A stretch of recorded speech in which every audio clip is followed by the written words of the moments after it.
Welcome back, Ramanand here again with another episode at the Stardom show. Today we have Kishor Jagirdar with me in Bengaluru in India. Kishor is a startup specialist, change strategist. How do you put that, Kishor? Yeah, I think that's right. And he's also an angel investor. So let's start with Kishor's journey and see. First of all, let's hear about his message to the world, and then we'll get from there. Welcome to the show, Kishor. Thank you very much. Thank you. Right. Tell us about what is this change strategist, like what is it about? Well, when you're bringing a change and when you're working on the process of change, often a change needs to have a sort of a vision plan, a strategy in terms of how you will look at the future and how do you design the future. So it's all about creating a future that doesn't exist today. So this is not about bringing a change which is incremental, but more of a radical kind of a process, and creating a paradigm which doesn't exist, but you would like to go there. And this we start with basically understanding where we are right now, and then co-creating that in the future. Right. They all say like change is uncomfortable, even if it is for the good. So it is like creating or making change comfortable or possible. Absolutely.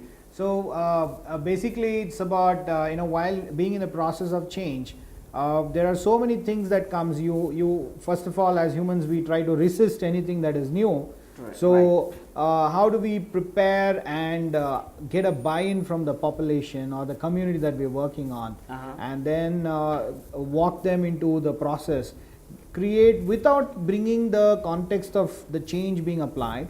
How do you slowly induce them into the change and immerse them, where they start taking ownership to the change? So that is the whole process here. Amazing.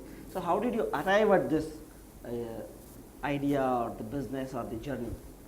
Well, it all happened in a very subtle way, working with various projects and my work experience. And while being constantly seeing radical things happening in especially Bangalore in the last few years, I've been seeing innovations that have virtually changed the landscape. So looking at all this, and I also see the social change as well, the impact of it. Well, one side we talk about radical change and innovation, but then it brings a lot of change within our ecosystem on social behavior. So looking at all this, I was wondering, why don't I do something about it consciously? So then it started as a journey of with this affiliation of trying to work with people, find joy.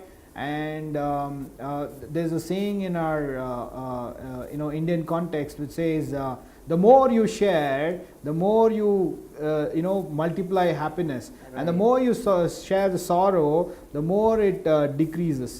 So so taking that as an example, working with the people and creating systems that virtually people feel passionate about and feel joy.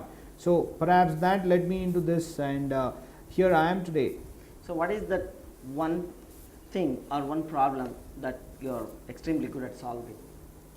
Well, I don't look at problems. I feel just like there's how darkness is only a sort of a feeling in the absence of light. Similarly, in the absence of ideas, you have problems.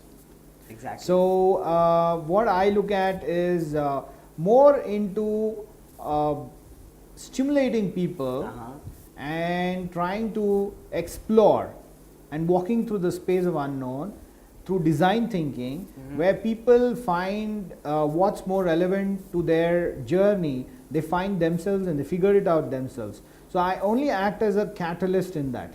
So it's solving unsolved problems basically through ideation and reflection and creating breakthroughs in life. And Kishore, like before you started your journey, like spreading your message across and going on your own, did you work for someone else, or like in a what was your journey of your working career?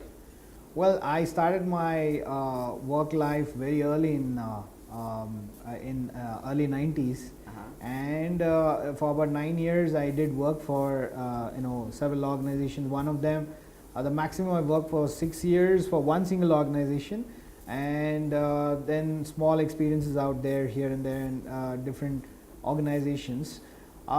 In this I was more into the when I came out I was as a regional director for the Pinnacle Group, Dubai based.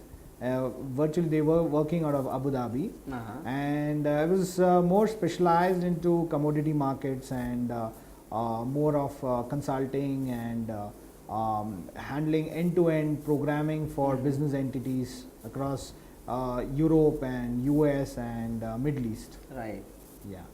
So, how did you make that transformation, or that how did that spark come in? Like, what made that transformation happen? Well, when I came out, basically I was deeply hurt by some of the things that was happening around me, where I used to see people like exporters trying to do something in India. One, we were not really treated well across the globe, and we were seen people with a lot of distrust. And secondly, I saw a lot of fake and hoax business deals which were floated around. In those days, export orders were more towards, we used to have first point of contact was through faxes and telephones, right. and we didn't have the luxury of emails those days. So often it used to happen that there used to be a non-existent order across, and there was to be so much of facade out here, trying to arrange it and share it, and the whole ecosystem gets spoilt with people being conned, and then they don't get a good price for what they've been offering. So I said that there was a gap here, and I felt the need to give a proper system where the SMEs are guided properly with holistic management support. So that instigated me or inspired me to go on the entrepreneurial mode, and whatever I learned in my work experience for 9 years, I wanted to convert that into an enterprise and provide that as a solution, and act as a growth partner with these small and medium enterprises. So that's where I came up with this idea of Infopace, and I went on entrepreneurial mode in 1999.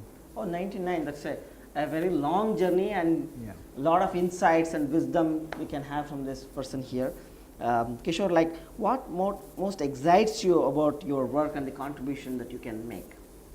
Well, at this point of time, the joy is about helping people basically connect to the center of gravity within themselves and finding their passion buttons, and then enabling them to flower and express themselves in boundlessness. So I guess this is the space that I work deeply on, and as it progresses, it leads to innovation. It not only leads to innovation within of getting freedom of free will coming out, but also it enables in creating an ecosystem where people are able to express themselves and co-create. So most of the work that I do now is around co-creation, shared leadership, and defining pathways which are creating breakthroughs in social change. Right. When it comes to change, Kishore, like for the viewers who are watching this video here, what is that one thing that you want to teach us about change, or is it something to think about change? Yeah, I would say we have moved on as a society worldwide from being a convergent society where we used to say that for every problem there's one solution, to something more in a different kind of a breed altogether, where we're talking about multiple ways of approach and finding solutions to the same problem.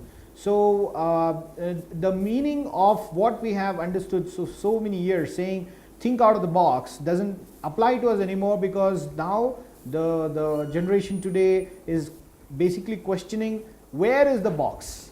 So basically there is no box at all. So there's no point of thinking outside the box. So therefore we are very divergent in our approach and solution finding, and we are very disruptive as a society today. So I would say the most important thing out here is we need to unlearn a lot and find a space to coexist with this kind of a trend that is happening. And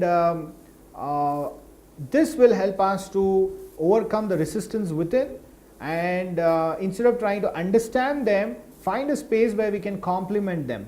And we are most of the time walking in the space of unknown.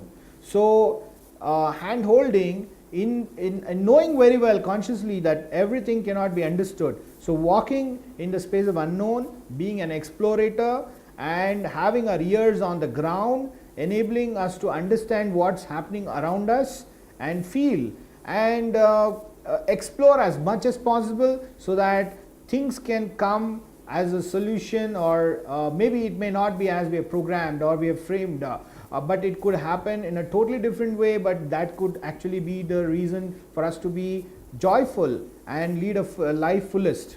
So my message would be saying, keep walking, don't give up, and whatever changes happen, you still always have a way to communicate and express yourself. The more you express, the more you are able to overcome. The most important today is the more we learn to unlearn, the more we can live a beautiful life ahead. And I guess in this 21st century, there's a popular saying that the educated people, or the people who can survive, are not those who are able to read and write, but are those who are willing to unlearn and relearn. They are the ones who will be the winners of this century.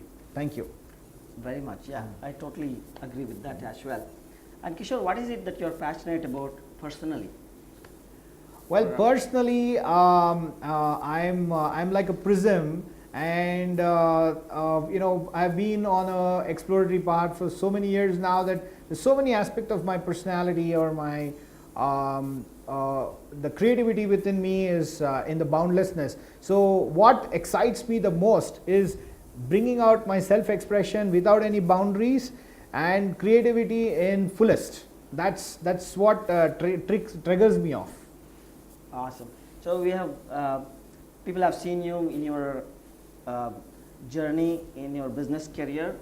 Before that, your career as an employee of some other company, and now after 1999, you said like you've gone a long way in your own business as well as an entrepreneur, and sometimes as a coach, as a trainer, as a person who has this perspective.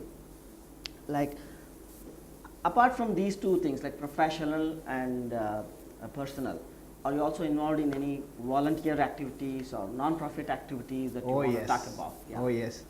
Well, I'm part of the Rotary International and part of various NGOs which work in different spaces in environment and people processes.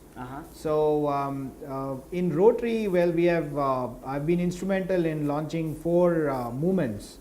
One is Project Gramaneva Chetna, which is more towards bringing holistic development in villages. We've adopted about 100 villages, and we're working with Rotary Yalanka, and this is RI 3190.